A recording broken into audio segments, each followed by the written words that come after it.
நாடு முழுக்க பல்வேறு குற்ற சம்பவங்கள் நடந்துட்டு தான் இருக்கு. காவல்துறையினரும் விசாரிச்சுட்டு தான் இருக்காங்க. அது மாதிரியான குற்றங்களின் தொகுப்பு தான் நிகழ்தகவு.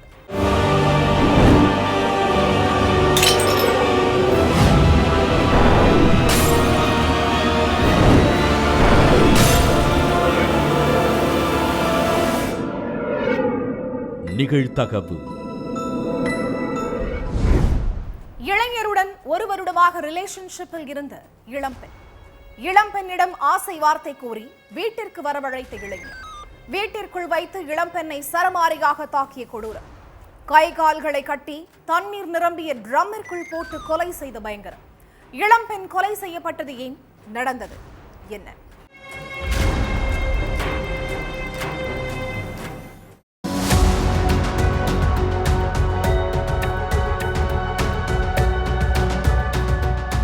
தேவாஸ் பகுதியில் உள்ள ஒரு குடியிருப்புல 100க்கும் அதிகமான பொதுமக்கள் வசிச்சுட்டு இருக்காங்க. அங்க மனோஜ்ங்கிற நபரோட வீட்டுல இருந்து துர்நாற்றம் வீசி இருக்கு. ஏன் மனோஜோட வீட்டுல இருந்து இப்படி நாற்றம் வீசுதுன்னு தெரிஞ்சுக்க அக்கம் பக்கத்துல உள்ளவங்க மனோஜ் வீட்டுக்கு போயிருக்காங்க. ஆனா மனோஜோட வீட்டு கதவு வெளிப்பக்கமா பூட்டி கிடந்திருக்கு. இத பார்த்து சந்தேகம் அடைஞ்ச பொதுமக்கள் வீட்டுக்குள்ள ஏதோ ஒண்ணு நடந்திருக்குன்னு நினைச்சு போலீஸ் ஸ்டேஷனுக்கு போன் பண்ணி தகவலை சொல்லி இருக்காங்க. உடனே ஸ்பாட்டுக்கு வந்த போலீஸ் வீட்டு கதவை உடைச்சிட்டு உள்ள போய் பார்த்திருக்காங்க. அப்போ அங்கிருந்த ஒரு அறைக்குள்ள ப்ளூ கலர் ட்ரம் ஒன்னு இருந்திருக்கு. உடனே அந்த ட்ரம்மை திறந்து பார்த்திருக்காங்க போலீஸ். அதுல இளம்பெண் ஒருவர் கை கால்கள் கட்டப்பட்டு உடம்பு ஃபுல்லா அழுகிய நிலையில கிடந்திருக்காங்க. அடுத்து அந்த சடலத்தை மீட்ட போலீஸ் உடலை போஸ்ட்மார்ட்டத்துக்கு அனுப்பி வச்சாங்க. இதுக்கடையில தேவாஸ் போலீஸ் ஸ்டேஷன்ல மனோஜ்ங்கிற நபர் சரணடைஞ்சிருக்காரு. சார், நான் தான் லக்ஷிதாவை தண்ணியில முக்கி கொலை செஞ்சேன்னு சொல்லி இருக்கார். உடனே அவரை தங்களோட கஸ்டடியில எடுத்த போலீஸ் அவர்கிட்ட கிடுக்குப்பிடி விசாரணையில இறங்கினாங்க. மத்திய பிரதேசம் தேவாஸ் பகுதியில் உள்ள வைஷாலி அவென்யூல மனோஜ்ங்கிற நபர் வசிச்சுட்டு இருந்திருக்கார். இவரும் அதே குடியிருப்புல வசிச்சுட்டு இருந்த லக்ஷிதாவும் ஒரு வருஷமா ரிலேஷன்ஷிப்ல இருந்திருக்காங்க. ஒன்னா வெளியில போறது, பீச், பார்க், ஹோட்டல்னு ஊர் சுத்திட்டு ஜாலியா இருந்திருக்காங்க. இதுக்கடையில மனோஜ் வேறொரு பகுதிக்கு வாடகைக்கு குடி போயிருக்கார். இதனால 2 பேருக்கும் இடையில விரிசல் ஏற்பட்டு இருக்கு. அதே மாதிரி லக்ஷிதாவும் மனோஜ் கூட பேசுறதையும் கொஞ்சம் கொஞ்சமா குறைச்சதா கூறப்படுது. இதனால கடும் கோபமான மனோஜ் லக்ஷிதாவுக்கு போன் பண்ணி முன்ன மாதிரி எதுக்கு என் கூட பேச மாட்டேங்கிறன்னு கேட்டு இருக்கார். அதுக்கு லக்ஷிதா எந்த ஒரு பதிலும் சொல்லாம அமைதியா இருந்திருக்காங்க. மறுநாள் லக்ஷிதாவை நேர்ல மீட் பண்ண மனோஜ் அவங்களோட செல்போனை பிடுங்கி வாட்ஸ்அப், ஃபேஸ்புக், இன்ஸ்டாவை பார்த்திருக்கார். அதுல லக்ஷிதா வேற ஒரு இளைஞரோட கொஞ்சி குழாவி பேசி இருந்திருக்காங்க. இத பார்த்து அதிர்ச்சி அடைந்த மனோஜ், யார் இந்த பையன், எதுக்கு இவன் கூட பேசிட்டு இருக்கன்னு கேட்டிருக்கார். அதுக்கு லக்ஷிதா, உன்னை எனக்கு சுத்தமா பிடிக்கல, அதனால நான் அவரை காதலிக்கிறேன்னு சொல்லி இருக்காங்க. லக்ஷிதாவோட பேச்ச கேட்டு கோபத்தோட உச்சத்துக்கே போன மனோஜ் லக்ஷிதா கூட பயங்கரமா சண்டை போட்டு இருக்கார். ஆனா அவரோட பேச்ச காது கொடுத்து கூட கேட்காத லக்ஷிதா பதிலுக்கு மனோஜை திட்டிட்டு அங்கிருந்து கிளம்பி இருக்காங்க. இந்த கோபத்தோடவே வீட்டுக்கு போன மனோஜ், எனக்கு கிடைக்காத லக்ஷிதா வேற யாருக்கும் கிடைக்க கூடாதுன்னு நினைச்சு அவங்கள கொலை செய்ய திட்டம் போட்டு இருக்கான். அதன்படி லக்ஷிதாவுக்கு போன் பண்ண மனோஜ், லாஸ்டா உன்கிட்ட கொஞ்சம் பேசணும், அதுக்கப்புறம் நான் உன்னை எப்போதுமே டிஸ்டர்ப் பண்ண மாட்டேன்னு சொல்லி இருக்கான். மனோஜோட பேச்ச நம்பி லக்ஷிதாவும் அவரோட வீட்டுக்கு போயிருக்காங்க. லக்ஷிதா வீட்டுக்குள்ள கால் எடுத்து வச்ச அடுத்த நிமிஷமே அவங்கள சர்ற மாதிரியா தாக்குன மனோஜ் கயிறு மூலமா கை கால்களை கட்டி தண்ணீர் நிரப்பப்பட்டிருந்த ப்ளூ ட்ரம்முக்குள்ள போட்டு இருக்கான். கை கால்கள் கட்டப்பட்டு இருந்ததால லக்ஷிதாவால ட்ரம்ல இருந்து வெளியே வர முடியல. இதனால தண்ணீர்ல மூழ்கி லக்ஷிதா பரிதாபமா உயிரிழந்துட்டாங்க. 3 நாள் கழிச்சு லக்ஷிதா உயிரிழந்தது தெரிஞ்சுக்கிட்ட போலீஸ் அக்கம் பக்கத்துல உள்ளவங்க கிட்ட விசாரணை நடத்தினாங்க. இதுக்கிடையில தான் செஞ்ச தப்ப ஒத்துக்கிட்டு போலீஸ் ஸ்டேஷன்ல சரணடைஞ்ச மனோஜ அரெஸ்ட் பண்ணி சிறையில் அடைச்சிட்டாங்க. பெட்ரூமில் ரகசிய கேமராவை பொருத்திய கணவன் மனைவியுடன் தனிமையில் இருப்பதை ரெக்கார்ட் செய்து விற்பனை. இரவில் மற்ற ஆண்களுடன் நிர்வாணமாக வீடியோ காலில் பேசுமாறு டார்ச்சர். இளம் பெண்ணின் அழகை பார்த்து பணத்தை அள்ளி வீசிய இளைஞர்கள். மனைவியின் நிர்வாண வீடியோ மூலம் கட்டுக்கட்டாக பணம் பார்த்த சைக்கோ கணவன் சிக்கினானா? பணத்தாசை பிடித்த கணவன் மீது காவல்துறை எடுத்த நடவடிக்கை என்ன?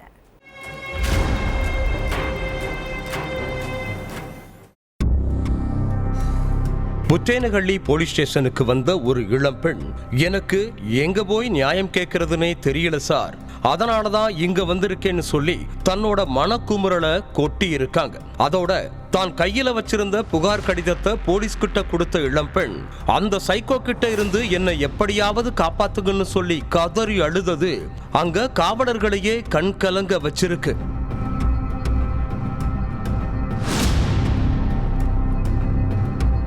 கர்நாடக மாநிலம் புட்டேனஹள்ளியைச் சேர்ந்த இளம்பெண்ணுக்கும் அதே ஊரைச் சேர்ந்த சையத் இனாமுல்ங்கிறவருக்கும் கடந்த 2014 டிசம்பர்ல கல்யாணம் நடந்திருக்கு.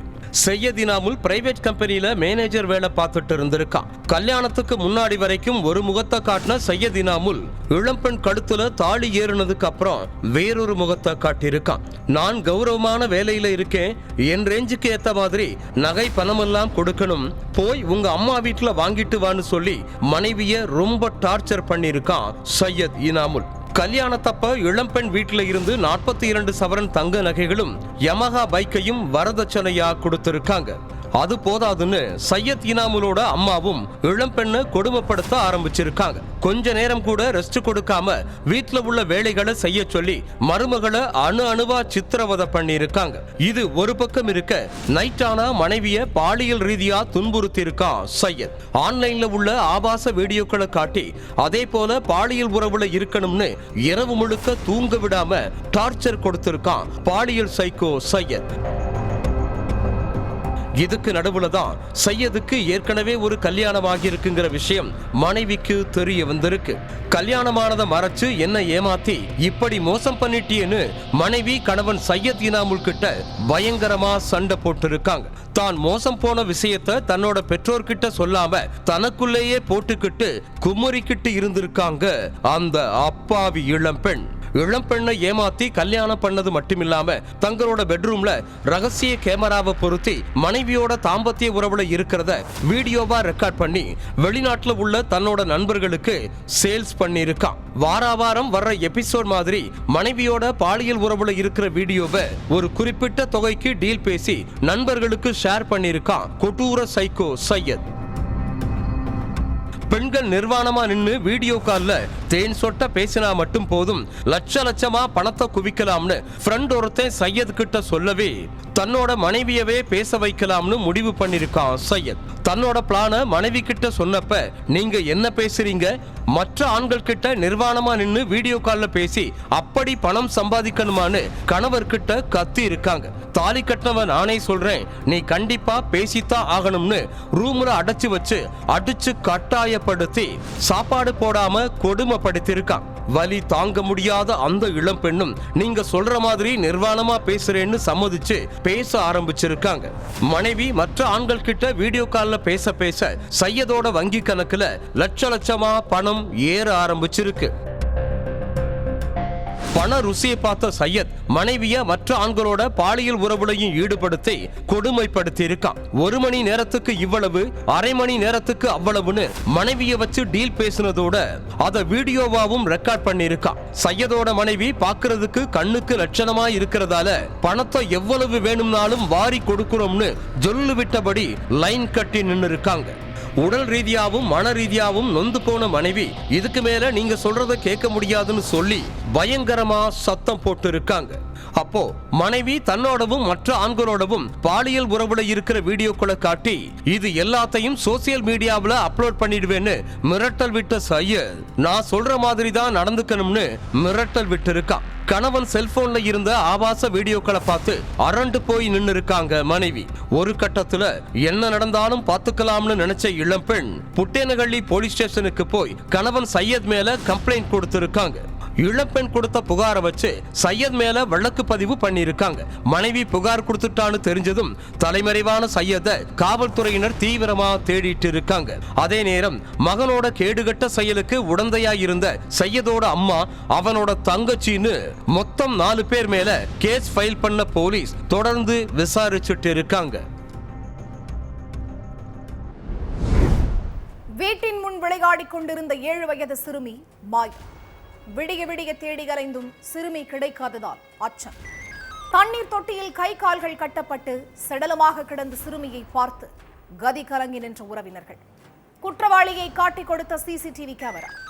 சொந்த தாய் மாமனே சிறுமியை துள்ள துடிக்க கொன்றது ஏன்? போலீசாரிடம் தாய் மாமன் சொன்ன விஷயம் என்ன?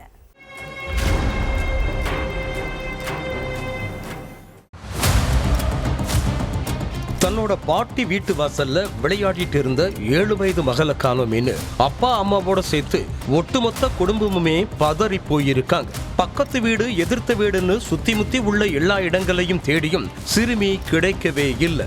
அடுத்த முயற்சியா நைட்டு 10 மணிக்கு போலீஸ் ஸ்டேஷன்ல போய் கம்ப்ளைண்ட் கொடுத்திருக்காங்க. அதுக்கப்புறம் உறவினர்களும் போலீஸும் விடிய விடிய சிறுமியை தேடி அலைஞ்சிருக்காங்க. கடைசியில யதார்த்தமா வீட்டு மொட்டை மாடியில உள்ள தண்ணீர் தொட்டியில எட்டி பார்த்திருக்காங்க போலீஸ். அதுல காணாம போன சிறுமி கை கால்கள் கட்டப்பட்ட நிலையில சடலமா கிடக்கிறத பார்த்து ஷாக் ஆகி இருக்காங்க. ஆசையாக வளர்த்த மகள் தண்ணீர் தொட்டிக்குள்ள சடலமா கிடந்ததை பார்த்து பெத்தவங்க துடிச்சிட்டாங்க. அடுத்து தொட்டியில இருந்து சிறுமியோட சடலத்தை மீட்டு போஸ்ட்மார்ட்டத்துக்காக ஹாஸ்பிட்டலுக்கு அனுப்பி வச்ச போலீஸ் வீட்டுக்கு முன்னாடி விளையாடிட்டு இருந்த சிறுமி எப்படி இங்க வந்தாங்க, இவ்வளவு கொடூரமா சிறுமியை யாரு கொலை பண்ணதுன்னு தோண்டி துருவி விசாரிக்க ஆரம்பிச்சாங்க. சிசிடிவி காட்சியை பார்த்தப்ப சிறுமி தன்னோட தாய்மாமா சாவணி நாடே அலியோட தான் கடைசியா நடந்து போயிட்டு இருந்தது போலீஸுக்கு தெரிய வந்திருக்கு. அடுத்து சாவணி நாடே அலியை பிடிச்சு விசாரிச்சப்பதான் சிறுமிக்கு என்ன நடந்துச்சுங்கிற விஷயமே போலீஸுக்கு தெரிஞ்சிருக்கு. தெலங்கானா மாநிலம் ஹைதராபாத்தை சேர்ந்த முகமது ஆசிம் ஷபானா பேகமோட மகள் தான் அந்த 7 வயசு சிறுமி சுமையா. முகமது ஆசிமோட குடும்பம் கிட்டத்தட்ட ஜாயிண்ட் ஃபேமிலி மாதிரி தான். கூட பிறந்த அண்ணன் தம்பி தங்கச்சி எல்லாம் தனித்தனி வீடுகள்ல இருந்தாலும் எல்லாருமே ரொம்ப பக்கத்துல தான் இருக்காங்க. வீக்கெண்ட் ஃபங்க்ஷன் டைம்ல எல்லாம் எல்லாருமே ஒரு வீட்டுல ஒன்னு கூடிடுவாங்க. எப்பவுமே சிரிச்ச முகத்தோட துருதுருன்னு இருந்த சுமையா தான் ஒட்டுமொத்த குடும்பத்துக்குமே செல்ல பிள்ளையா. சிறுமியோட அப்பா அம்மா மட்டுமில்ல, தாத்தா பாட்டின்னு மொத்த குடும்பமும் சுமையாவை தலையில தூக்கி வச்சு கொண்டாடுவாங்களா. இதுதான் எல்லா பிரச்சனைக்கும் ஆரம்ப புள்ளியா இருந்திருக்கு. ஷபானா பேகத்தோட அண்ணன் சாவணி நாடேவும் அதே ஏரியாவில் குடியிருந்திருக்கான். அவங்களுக்கு 12 வயசுல ஒரு பையன் இருக்கான். சுமையா பிறக்கிறதுக்கு முன்னாடி வரைக்கும் இந்த சிறுவன் தான் குடும்பத்துக்கே செல்ல பிள்ளை மாதிரி இருந்திருக்கான். எல்லாரும் இவன் மேல பாசத்தை பொழிஞ்சிருக்காங்க. ஆனா சுமையா பிறந்ததுக்கு அப்புறம் சொந்தக்காரங்களோட அன்பும் பாசமும் முழுக்க சிறுமியை நோக்கி திரும்பிட்டதாகவும் தன்னை யாருமே கண்டுக்க மாட்டேங்கிறாங்கன்னு நினைச்சு மனசுக்குள்ளேயே வெம்பிட்டு இருந்திருக்கா அந்த சிறுவன். தன்னோட மகனை யாருமே கண்டுக்க கூட மாட்டேங்கிறாங்கன்னு சாவணி நாடேவும் ஆத்திரம் அடைஞ்சிருக்கான். இதுக்கு நடுவுல சாவணி நாடேவுக்கும் தங்கச்சி ஷபானா பேகத்துக்கும் இடையில சொத்து சம்பந்தமா அடிக்கடி தகராறு ஏற்பட்டிருக்கு. சொத்து பிரச்சனை ஒரு பக்கம், தன்னோட மகனை கண்டுக்க மாட்டேங்கிறாங்கிற கோபம் இன்னொரு பக்கம்னு கொலை வெறியில இருந்த சாவணி நாடே சொந்த தங்கச்சி ஷபானா பேகத்தை பழி வாங்குறதுக்காக 7 வயசு சிறுமியான சுமையாவை கொலை செய்ய திட்டம் போட்டிருக்கான். செவ்வாய்க்கிழமை காலையில மதனப்பேட்டையில உள்ள தன்னோட அம்மா வீட்டுக்கு ஷபானா குடும்பத்தோட போயிருக்காங்க. அன்னைக்கு சாயங்காலம் வீட்டு வாசல்ல விளையாடிட்டு இருந்த சிறுமி கிட்ட போன சாவணி நாடே சுமையாவை மாடியில விளையாடலாம்னு கூட்டிட்டு போயிருக்கான்.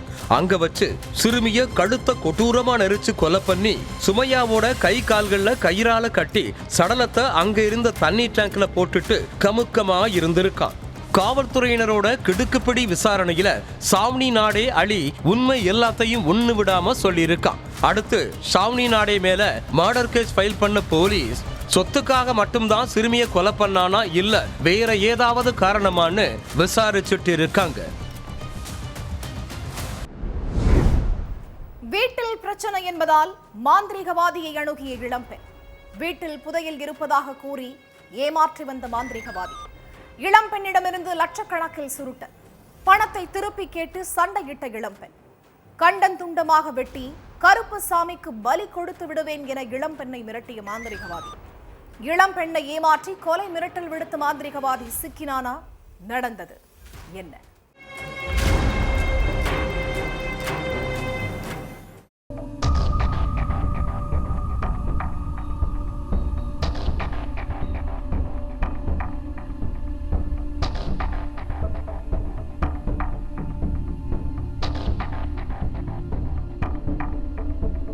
வழக்கம் போல குளித்தலை போலீஸ் ஸ்டேஷன் பரபரப்பா இருந்திருக்கு. அப்போ முகத்துல கடும் கோபத்தோட பிரவீனாங்கிற பெண் ஸ்டேஷனுக்குள்ள போயிருக்காங்க. என்ன மேடம், என்ன ஆச்சு, கம்ப்ளைண்ட் எதுவும் கொடுக்கணுமான்னு போலீஸ் கேட்டிருக்காங்க. எங்க அம்மாவுக்கு பேய் பிடிச்சிருச்சுன்னு சொல்லி ஒருத்தன் என்கிட்ட இருந்து 5,50,000 ரூபாயை ஏமாத்திட்டான். அவன் மேலதான் புகார் கொடுக்க வந்திருக்கேன். அவனை அரெஸ்ட் பண்ணி உரிய தண்டனை கொடுக்கணும்னு சொல்லியிருக்காங்க பிரவீனா. உடனே அந்த புகாரை வாங்கின போலீஸ் கரிச்சிப்பட்டியை சேர்ந்த சக்திவேலுங்கிற நபரை ஸ்டேஷனுக்கு கூப்பிட்டு போய் விசாரிச்சிருக்காங்க. திருச்சி கீழக்குறிச்சி பகுதியைச் சேர்ந்த பிரவீனா ஒரு பிரைவேட் கம்பெனியில வேலை செஞ்சுட்டு இருக்காங்க. இவங்களோட தாய் செல்வராணிக்கு சமீப காலமா உடல்நிலை சரியில்லாம போயிருக்கு. தாயோட உடல்நிலை சரியாகணும்னு பிரவீனா போகாத கோவில் இல்ல, வேண்டாத தெய்வம் இல்ல. ஆனா செல்வராணிக்கு உடல்நிலை சரியான மாதிரி தெரியல. மாந்திரீகம் பண்ணியாவது தாயோட உடல்நிலையை சரி செய்யணும்னு முடிவு பண்ண பிரவீனா அதை பத்தி கிராம மக்கள் கிட்ட கேட்டிருக்காங்க. அதுக்கு கிராம மக்கள் கரிச்சிப்பட்டி கிராமத்துல சக்திவேலுன்னு ஒரு மாந்திரீகவாதி இருக்காரு, அவர்கிட்ட போனா எல்லா பிரச்சனையும் தீர்ந்துரும்னு சொல்லி இருக்காங்க. சக்திவேல் தெப்பக்குள தெருவுல உள்ள கருப்பசாமி கோவில்ல பூசாரியா இருக்காரு. உடனே தன்னோட தாயை கூப்பிட்டு சக்திவேலோட வீட்டுக்கு போயிருக்காங்க பிரவீனா. எங்க அம்மாவுக்கு ரொம்ப நாளா உடல்நிலை சரியில்லாம இருக்கு, எங்க அம்மா உடம்புல உள்ள பிரச்சனைய நீங்க தான் தீர்த்து வைக்கணும்னு கேட்டிருக்காங்க. இதை கேட்ட சக்திவேல் பிரவீனாவையும் செல்வராணியையும் பூஜை ரூம்குள்ள கூப்பிட்டுட்டு போய் யாகம் வளர்த்து பூஜையை ஆரம்பிச்சிருக்கார். உங்க அம்மாவுக்கு பேய் பிடிச்சிருக்கு, அந்த தீய சக்தி தான் உங்க அம்மா உடம்புக்குள்ள புகுந்து ஆட்டி படைக்குதுன்னு சொல்லி இருக்கார். அது மட்டும் இல்லாம உங்க வீட்டுக்குள்ள புதையலும் இருக்குதுன்னு சொன்ன சக்திவேல் புதையலை எடுத்து உங்க அம்மாவோட உடல்நிலையை சரி செய்யணும்னா கிட்டத்தட்ட 10 லட்சம் ரூபாய் வரை செலவாகும்னு சொல்லி இருக்கார். அதை அப்படியே நம்பின பிரவீனா மாதம் ஜிபே மூலமா சக்திவேலுவுக்கு பணம் அனுப்பியிருக்காங்க. இதுவரை கிட்டத்தட்ட 5,50,000 ரூபாய் வரை பணம் அனுப்புனதா கூறப்படுது. ஆனா சக்திவேல் எந்த ஒரு பூஜை செஞ்சாலும் செல்வராணிக்கு உடல்நிலை சரியாகவே ஆகல. இதுக்கிடையில செல்வராணிய பக்கத்துல உள்ள டாக்டர் கிட்ட கூப்பிட்டு போயிருக்காங்க பிரவீனா. அங்க அவங்கள பரிசோதித்த டாக்டர் அவங்களுக்கு உரிய சிகிச்சை அளித்து உடல்நிலையை குணப்படுத்தி இருக்காங்க. அதுக்கப்புறம் தான் ஏமாந்துட்டதா நினைச்ச பிரவீனா உடனடியா சக்திவேலுவுக்கு போன் பண்ணி நீ பண்ண பூஜையெல்லாம் வேஸ்ட், எங்க அம்மா உடல்நிலையை சரி பண்றேன்னு சொல்லி இத்தனை நாளா நீ எங்களை ஏமாத்திட்டு இருந்திருக்க, ஒழுங்கா இதுவரை நான் உன்கிட்ட கொடுத்த மொத்த பணத்தையும் திருப்பி கொடுத்துரு, இல்லன்னா உண்மையில போலீஸ் ஸ்டேஷன்ல கம்ப்ளைண்ட் கொடுத்துருவேன்னு மிரட்டி இருக்கார். அதை கேட்டு கடுப்பான சக்திவேல் பிரவீனாவை தகாத வார்த்தைகளால திட்டிருக்கார்.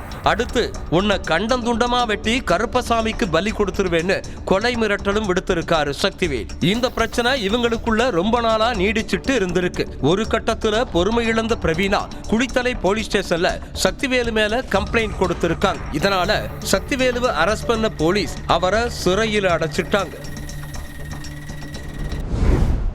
வீட்டில் அமர்ந்திருந்த ரவுடியை இரவு நேரத்தில் செல்போனில் அழைத்து வெளியே வரச் சொன்ன நண்பர்கள். 1000 தான் இருந்தாலும் நண்பர்கள் தானே என நினைத்து நம்பி சென்றவரை ஓட ஓட வெட்டி கொன்ற கும்பல். A+ கேட்டகரி ரவுடியை நண்பர்களே வெட்டி சாய்த்தது ஏன்? கொலையாளிகள் சிக்கினார்களா?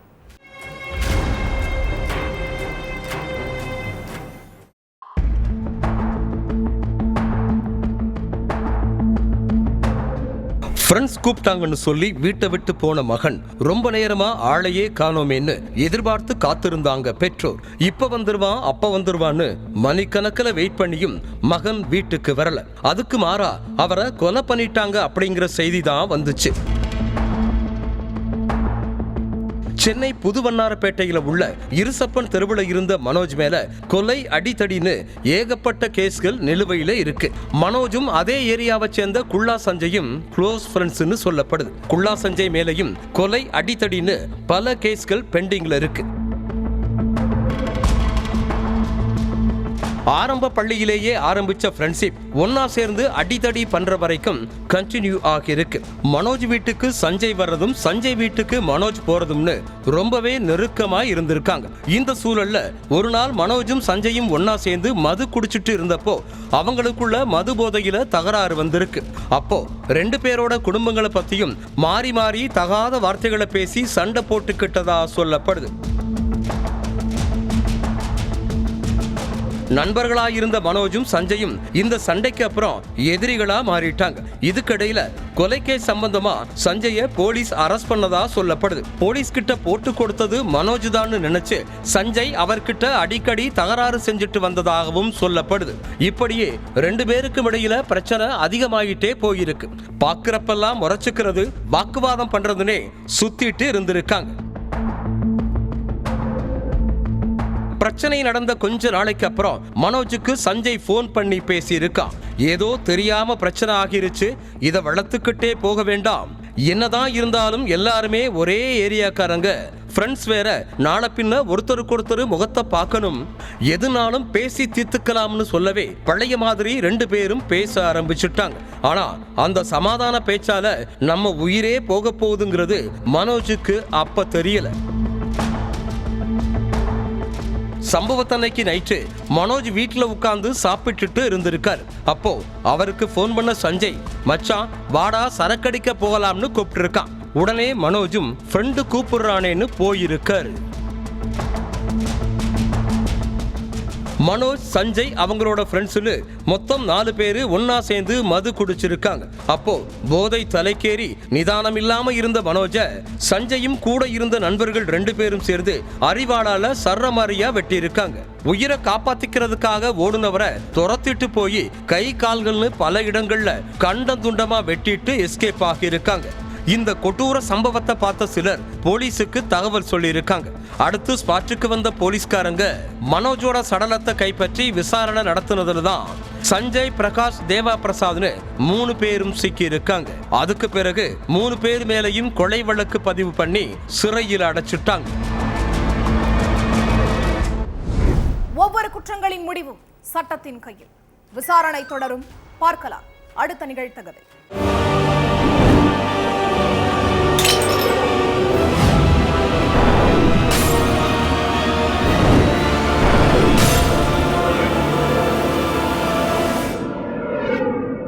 நிகழ்தகவு.